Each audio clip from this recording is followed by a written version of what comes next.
дүйнө жүзүндө жаратылыш кырсыктарын Эң биринчи эле маселе адамдардын жашоосун сактап калуу анчалык түшүнө элек болуп атат. Негизи бул проектти колдогондор дүйнө жүзү боюнча 99%. адамдардын жашоосу кандай болот деп Көптөгөн нерселердин баары жашырынып, көпчүлүк элге айтылбайт. Эмне себептен? буга кандайдыр бир тиешеси бар деп ойлойсузбу ушуга? Ооба, бул дүйнө жүзүндө болуп аткан нерселердин баары адамдардын өзүнө дагы биз деген баягы тоолуу аймакта жайгашкан үчүн, бийигирээк жерде жайгашкан үчүн бизге көп билинбей атат азыр. Саламатсыздарбы, Назар Ньюс маалымат агенттигине караштуу Назар Ньюс ТВ каналынын көрүүчүлөрү, дүйнө жүзүндө жаратылыш кырсыктарын алдын алса болобу? Дагы ушул темада бизде талкуу болот. Бүгүн бизде конокто. Саламатсызбы? Саламатсызбы. Саадат Мырзабекова, Жаратман коом долбоорунун ыктыярчысы. Саадат айым, биздин студияга кош келиптерсиз. Силердин акыркы учурларда 180 мамлекеттин арасында ушул Жаратман коом долбоорунун ыктыярчылары каттуу түз эфирлерди жазып атасыздар. Бул кимдир бирөөлөр көңүл бурса, кимдир бирөөлөр көңүл бурбай келе жатышат. Бирок чынын айтканда кыргыз коомчулугу, бизди кыргыз тарап деп коелу, Кыргызстандагылар анчейин маани бере элек. Деги эле ушул Жаратман коом деген эмне, булардын негизги максаты кандай? Ушул боюнча айтып берсеңиз. Чакырганыңызга чоң рахмат. Биз абдан сүйүнүп турабыз ушундай сиздердин каналыңар аркылуу элдерге дагы ушул проект жөнүндө информация берүүгө. Бул Жаратман коом проекти дүйнө жүзү боюнча ишке ашып келатат. 2019-жылдан бери ишке ашып келатат деп айтсак болот. Бул келе жаткан дүйнө жүзүндөгү дүйнөлүк катастрофалардан алдын алуу жана адамдардын жашоосун сактап калуу. Биринчи маселе, эң чоң ушул маселеси. Андан кийинки, мындайча айтканда, кийинки дагы көп жакшылыктары болот. Бул эң биринчи эле маселе адамдардын жашоосун сактап калуу. Андан кийинки дагы, эгер биз ошо жашообузду сактап калсак, андан кийинки дагы жакшылыктар, дагы көп сонун нерселер болчудай. Ошого аракеттенип, биз ошол проектти кеңейтип, элге жайылтып, информация берип иштеп жатабыз. Ошол Жаратман коом долбоорунун кыргыз коомчулугу кабыл алат абы? Кандайдыр бир бөлүгү? Эми ооба, арасында бар. Жок деген кишилер көп болуп атат азырынча, анткени көпчүлүк анчалык түшүнө элек болуп атат. Негизи бул проектти колдогондор дүйнө жүзү боюнча 99%, бирок көпчүлүк анын жөнүндө биле элек. Ошонун үстүндө азыр биз иштеп жатабыз. Мисалы, ушундай эфирлерге келип, YouTube аркылуу, дагы башка көп социалдык тармактар аркылуу көпчүлүк аракеттер жасап атабыз. Бизде Кыргызстанда командабыз бар. Бул башка өлкөдөгү командалар менен чогуу биргеликте иштеп жатабыз. Алардан кандай информация келсе, биз дагы ошону кошо алып, кошо биргеликте элге жайылтуу боюнча иштеп атабыз. Жаратман коом долбоорунун негиздөөчүсү ким? Элдер. Бул долбоордун эч кандай бир бийлиги же бир адамга же кандайдыр бир группага таандык эмес. Бул жөн гана адамдар, жөнөкөй адамдар, эч кандай бир жерде бийликте отургандар эмес, акча табуу үчүн проект эмес. Бир гана ошо адамдардын, жөнөкөй карапайым адамдардын проекти. Сиздерди кимдер каржылайт? Бизди эч ким каржылабайт. Биз өзүбүз аракеттерибизди кылып, ар бир адам өзүнүн салымын кошот. Кайсыл адам кандай жумушка өзү ответственность алса, ошол жумушту жасап, ошондон аркылуу анан жумуш жүрүп баратат. Бир нече жылдан бери Жаратман коом тууралуу маалымат берип келе жатасыздар, бирок ошол Жаратман коомдо адамдардын жашоосу кандай болот деп алдын ала айтып атпайбы? Мен бул проектти көптөн бери, бир нече жылдан бери изилдеп келатканымдан, ошол проектте иштеп келатканымдан, биздин келечегибиз абдан сонун болоорун билип турам. Ошондуктан эч кандай убактымды дагы өнөмдөбөй, ошол эле мен балдарым үчүн, үй бүлөм үчүн баардыгы сонун болоор экенин билип, жанталашып ошого дагы иштеп келатам. Бүткүл дүйнө жүзүндөгү адамдардын Жаратман коомдо жашагысы келеби? Ошол жыйналыштарда байкап атасыңарбы? Ооба, анткени бул Жаратман коом проекти башталаардын алдында дүйнө жүзү боюнча соцопрос жүргүзүлгөн. Ошол соцопрос боюнча дүйнө жүзү боюнча ар кандай өлкөлөрдүн арасынан суроолор берилип, адамдар кандай өлкөдө жашагысы келет, кандай коомдо жашагысы келет деген суроолор берилген. Ошолордун результатына жараша Жаратман коомдун 8 негизи түзүлгөн. Эң биринчиси бул адамдын жашоосу. Ошол тууралуу айтып берсеңиз. Ооба, бул эң биринчи, эң чоң маселе, эң чоң ушундай айтканда чоң көйгөй маселе бул адамдын жашоосу. Анткени биз азыр деген потребительский форматта жашап турабыз. Мындай форматта адамдын жашоосу бул только каражат эле, анан акча табуу эле. Керектөөчү маселе да. Ал эми Жаратман коомдо болсо эң биринчи бул адамдын жашоосу болот. Эч кандай эч бир нерсе дагы бийик турбайт андан. Кайсыл өлкөдө болбосоң, кайсыл мындайча айтканда бөлүү жок. Аялбы, эркекпи, кичүүбү, улуубу, кайсыл өлкөдөн болот, акпы, карабы, эч кандай андай бөлүү болбойт. Ар бир адамдын жашоосу бул эң чоң байлык. Ошол Жаратман коомдо атайын жыйналыштар өтүп атпайбы? Ай сайын өтүп атпайбы ошол жыйналыш? Деги эле Жанна деп коелу, Андрей Игорь Михайлович. Булардын айтып аткан сөздөрү, алардын айткан маалыматтарына караганда алдын ала жаратылыш кырсыктарын айтып келет экен да. Ошону атайын бийлик өкүлдөрү эмне себептен алдын ала албайт, ошолор боюнча талкууда кандай маселелер болуп атат? Мен талкууга катышканым менен айрым учурда толугу менен көрбөй калып атам да. Ошол боюнча айтып кетсеңиз коомчулукка. Бул нерсе деген мисалы изилдөөлөр жүргүзүлүп келатат 26 жылдан бери, 95-жылдан бери. Ошол изилдөөлөрдүн аркылуу билип турабыз биз кандай ситуацияга туш келатканыбыздычы жакын арада. Көптөгөн катаклизмдер жүрүп атат дүйнө жүзү боюнча.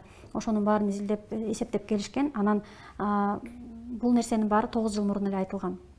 Алатра Сайенста атайын доклад чыккан, ошол жерде бүт баары эсептелип айтылган, ушундай нерселердин баары болот деп. Анан тилекке каршы ошол нерсенин баары азыркы күнгө чейин ишке ашып келатат. Мына өзүбүз көрсөк болот. Жакын арада эле канча деген жер титирөөлөр болуп атат, торнадолор болуп атат, суу агындар болуп атат, жана башкалар. Анан эми көптөгөн нерселердин баары жашырынып, көпчүлүк элге айтылбайт. Эмне себептен? Анткени бул бийлик тараптан мисалы көп нерсе жашырынып атат, элге айтылбай эле. Биринчи себеп бул паника калтырбоо үчүн. Элдер паника болуп, кайсыл жерге барарын билбей, ызы-чуу болуп, аябай бир жаман нерсеге душар болмокпуз. Биринчи себеби, экинчи себеби бул абдан чоң көйгөйлүү маселе, анткени аларда чечим жок. Мисалы алар айтышы мүмкүн, мына мондай катаклизмдер келатат, ушул нерсе болуп атат, азыр адамдардын баары өлүмгө душар болот, же ушундай бир нерселер, жаман нерселер болушу мүмкүн деп айтышса, анан биз эмне кылабыз деп элдер чыгат да. Анан алардын ошо бере турган чечими биз эмне кылып ушул нерседен чыгып кетсек болот, же өтүп кетсек болот, же аман калсак болот деген чечими жок. Ошондуктан эч кимге айтпай, көбүнчө өлкөлөрдө жашыруу маселеде болуп турат да. Анан мисалы даже айтсак болот, ар бир өлкөдө катаклизмдер болгондор бири-биринен дагы кызганып, мындай көп информация беришпейт да. Мисалы бир өлкөдө кандайдыр бир суу агуулар болсо, жер титирөөлөр болсо, же дагы башка катаклизмдер болсо, аны башка өлкөлөргө билгизбөөнү аракет кылышат. Буга чейин жыйналышта ушул катаклизмдердин алдын алса болот деп айтып өттү да. Кантип алдын алса болот? Бул кырсыкты токтотуп койсо болот. Буга чейин эле бизде деген көптөгөн кылымдар мурун, миңдеген жылдар мурун жашаган цивилизациялар бизге бул жөнүндө уже көптөгөн издерди калтырышкан. Ошол эле салынган биздин пирамидалар, көптөгөн комплекстер, алар бекеринен салынган эмес болчу. Ошол аркылуу дагы бизде азыркы күндө деле технологиялар бар, иштеп жатышат, илимпоздор. Азыркы күндөгү даже мисалы ошол потребительский форматтагы жашаган коомдогу технологиялар менен биздин ошол катаклизмдерди алдын алууга аракетибиз болот. Кандай десем, аракетибиз эмес, күчүбүз жетет десек болот. Бирок ошону дагы аткарганга дагы көп күчтөр дагы жардам болсо дагы жакшы болмок. Башка илимпоздор менен чогуу биргеликте ошол чечимдерди чыгарганга. ойлонуп, чогуу бир идеяларга келип, бул эмне үчүн мындай ситуация болуп атат, эмне үчүн ядрого таасир этип атат, кантип ошону токтотсок болот деген ойлорду жүргүзүп, чогуу биргеликте чечсе болот. Азыр ал нерсе дагы азыркы биздин форматта ошондой нерсени кылуу дагы оор болуп турат. Анткени ар бир өлкө өзүнчө бөлүнгөн, ар бир өлкөнүн өзүнүн кыйын, абдан укмуштуу илимпоздору бар. Бирок алар тилекке каршы азыр адамдын жашоосун өлтүрүүчү технологияларды жасоо менен алек. Алар кандай десем, жабык бункерлерде иштеп жатышат. Алар жөнүндө эч ким билбейт. Бирок ушундай кыйын адамдар бар. Эгер ошолорду чыгарып, аларга кенендик эркиндик берсе, ошолордун баарын чогултуп, эркиндик финансылык каражаттардан берсе, ошол эле эркиндик баягы артынан эч ким турбай тигини сүйлөбө, муну сүйлөбө деген адамдар жок болсо, алар албетте жакшы чечимдерди кабыл алып, бизге ошол адамдардын жашоосун сактап калганга абдан жардам бермек. Азыр эле илимпоздор тууралуу айтып өттүңүз да. Негизи эле дүйнө жүзүндө аябай күчтүү илимпоздор бар да. Алар биздин ошол жаратылыш кырсыктарын алдын алуу боюнча кандайдыр бир эмелерди, кандайдыр бир адамзатка зыян келбеген пайдалуу көрүнүштөрдү иштеп чыкса болмок да. Тилекке каршы илимпоздордун көбү адамзатка каршы вакциналарды иштеп келип атышат. Деги эле ошол илимпоздор тууралуу жакшы айтып өттүңүз. Азыркы учурда ушул жаратман коомдун долбоорун ошо күчтүү илимпоздор колдоп атабы? Ооба, арасында бар. Күчтүү илимпоздор ушул эле баягы ядрого таасир эткен энергияларды изилдеген боюнча, ошол эле вулкандарды токтотуу боюнча изилдеп чыккан илимпоздор дагы бар. Бирок алардын күчү жетпей атат азыр. Тилекке каршы алар жалгыз болуп атат, аз болуп атат. Жана финансылык каражат, алар финансылык каражаттан дагы территория боюнча дагы мисалы ар кайсы жерден изилдөөлөр жүргүзүш керек болот да, ар кайсы өлкөлөрдөн. Анан ар бир эле өлкө баягы уруксат бере бербейт. Биздин жерибизде изилдөөлөрдү жүргүзгөнгө болбойт депчи. Анткени алар ойлошот, бул деген бир военный база курушабы же кандай кылышат, бир терс таасир эткен нерселерди жасайбы деп уруксат бербеши мүмкүн. Ошондуктан биз бирикмейинче, баарыбыз чогуу болуп, ар бир өлкө уруксат берип чогуу болмоюнча ошол нерсени ишке ашырууга абдан оор болот да. Жаратман коом долбоорунун максаттарын ишке ашырууда кандайдыр бир иш-чаралар өтүп атабы? Ооба, ошол эле азыр биз биринчи этаптабыз. Информирование деп коет. Элге биз жайылтып, түшүндүрүп айтышыбыз керек. Биз азыркы күндө эң эле чоң, эң оор маселе ошол элге түшүндүрүү, элге жеткирүү. Эң эле аз дегенде 51% дүйнө жүзүндөгү адамдар жаратман коомду колдошубуз керек. Анан ошондон кийин электоралдык запрос кылсак болот. Конституцияга ошол жаратман коомдун 8 негизин киргизип, ошол аркылуу анан процесс дагы бат-баттан жүрө баштайт. Ошол мен бир жыйналышта көрүп калдым. Бүткүл адамзатты бириктирүүнүн жаңы жолдорун иштеп чыгышыбыз керек деп атат. Эмне үчүн? Бүткүл адамзаттарды бириктирүүнүн кажети барбы? Же бириге алабы? Албетте бириге алат. Бириккен үчүн, мисалы биз жаратман коомдун ичиндеги ыктыярчылар иштеп жүрөбүз да, чогулуп такыр эле тааныбаган адамдар. Биздин эле Кыргызстанда командада бир канча киши иштейт. Андан сырткары дагы башка өлкөлөрдө, Россия, Украина, Германия, башка өлкөлөрдөгү командалар менен иштеп турабыз. Анан такыр эле тааныбаган адамдар менен иштешебиз. Анан ушундай бир жылуулук сезим сезилет. Жардам берейин деп, бир нерсени түшүнбөсөң түшүндүрүшүп, келгиле колдойлу, жасайлы деп колдон буттан алып, такыр тааныбаган тетиги бир алыс жакта канча миңдеген километрдеги алыстагы адамдар дагы ошентип бизге жардам берели деп эметип турса, аябай сонун сезимдер болот экен. Анан ошондо гана ошону өзүңдө практикадан өткөндөн кийин кадимкидей сезет экенсиң, адамдар бириге алат экен депчи. Биз ойлой беребиз, менин эле үй бүлөм, мен өзүм, балдарым же ата энем деп ушинтип эле ойлойсуң, бирок негизи бир идея менен адамдар бириксе болот экен. Азыр биз практикада ошону өтүп атабыз. Анан мен такыр мындай оюм жок, бириге албайбыз деп. Чын эле ушул катаклизмдерден аман кала алабызбы? Дүйнөдө азыр көрүп атасыңар, жаратылыш кырсыктар тынымсыз болуп атат, Ооба. Суу каптап атат. Суу каптап атат. Ошол эмне кылышыбыз керек? Ушул мага аябай кызык да. Бирок мындай ушул созидательный общество деп коелу. Орусча айтканда, кыргызча айтканда жаратман коом долбоорунун жыйналыштарын көрүп калганда булардын айткан сөздөрү чын эле чындыкка табы келет. Бирок кантип сактап кала алабыз, эмне кылышыбыз керек? адамзат эмне кылышы керек? Илимпоздордун башы жетпеген нерсеге ушул жараткан коом долбоордун кишилердин башы жетеби деп да ойлонуп кетем да. Ошо Бирок алардын айтып жаткан сөздөрүндө кандайдыр бир чындык бар да. ооба, мындай суроолорду дагы көп элдер беришет. Биз кантип токтото алабыз, биз эмне кылышыбыз керек деп. Ошо буга чейин эле айтып кеткем, эң биринчи этап информирование. Ошо элге көбүнчө жайылтышыбыз керек. Канчалык көбүрөөк адамдарга айтсак, канчалык ошол процесс дагы батыраак жүрөт. Батыраак жүргөн сайын биз ошол мындайча айтканда ошол эле илимпоздорго условия түзүп бере алабыз. Алар бизге куткарып калганга жардам бергенге. Жыйналышта айтылып атат да. Дүйнө жүзүндө катаклизмдердин болушу, же болбосо кырсыктардын көп болушу, аба ырайынын бузулушу сыяктуу адамдардын пейилине да жараша болот деп атат. Ошол талкууда да айтылып өттү да. Буга кандайдыр бир тиешеси бар деп ойлойсузбу ошого? Ооба, бул дүйнө жүзүндө болуп аткан нерселердин баары адамдардын өзүнө дагы өзлөрүнөн дагы болуп жатат. Пейилдерин оңдош керек. Пейилдерин оңдош керек, албетте. Анткени биз азыр ошол жеп жутуп эле мындай жаныбыздагы адамдарды ойлобойбуз, өзүн эле ойлоп эле, өзүн эле керек жеп жутуп, баягы тоюп, тойбой көп нерсени мага деп отурушкан. Андай болбойт. Өзүн эле ойлобостон башка элдерди, жанындагы адамдарды, бир туугандарын, өзүнүн өлкөсүндөгү элдерди жана жалпы өзүнүн өлкөсүндө дагы эмес, андан башка дагы өлкөлөрдөгү адамдарды дагы ойлоп коюш керек. Ошол адамдар өзүнүн оюн өзгөртүп, жакшы нерсени ойлоп, пейилин өзгөртсө дагы ошо жакшы нерсеге дагы кадам салабыз. Ошол сиздердин жаратмат коом долбоорунун өзүнүн атайын сайты бар экен.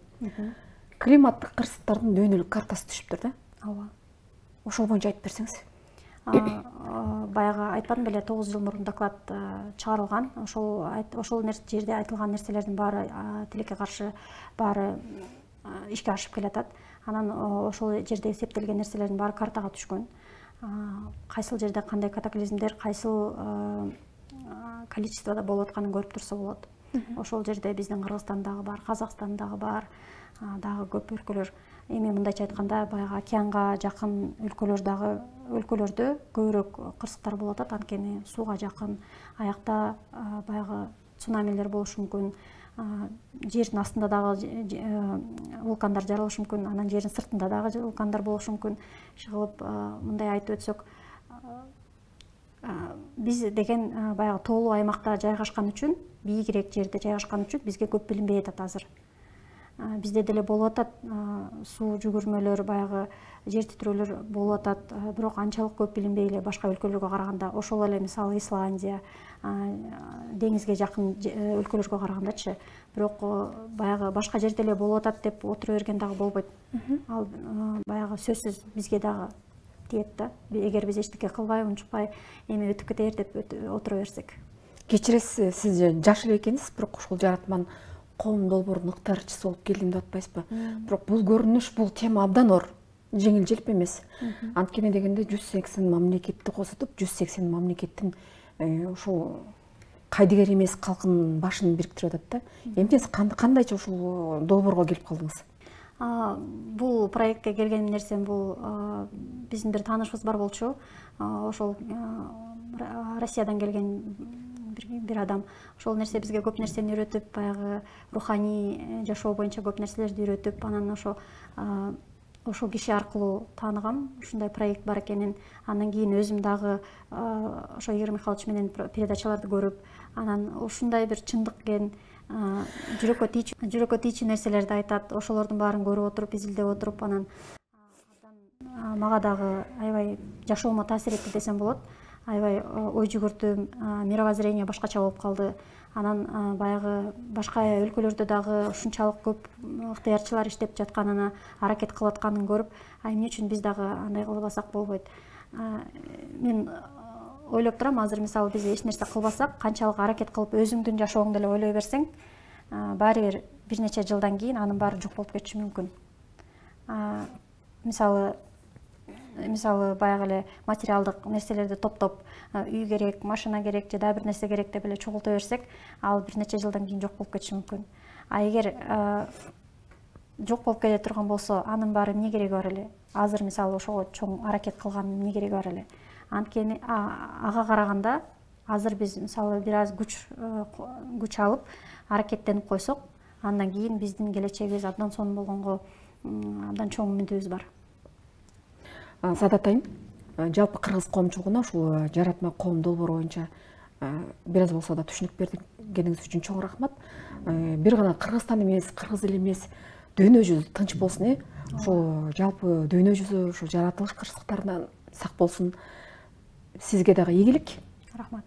Урматтуу Назар Ньюс маалымат агенттигине караштуу Назар Ньюс телеканалынын көрүүчүлөрү, бүгүн бизде конокто Саадат Мырзабекова болду. Кайрадан эфирден көрүшкөнчө саламатта калыңыздар.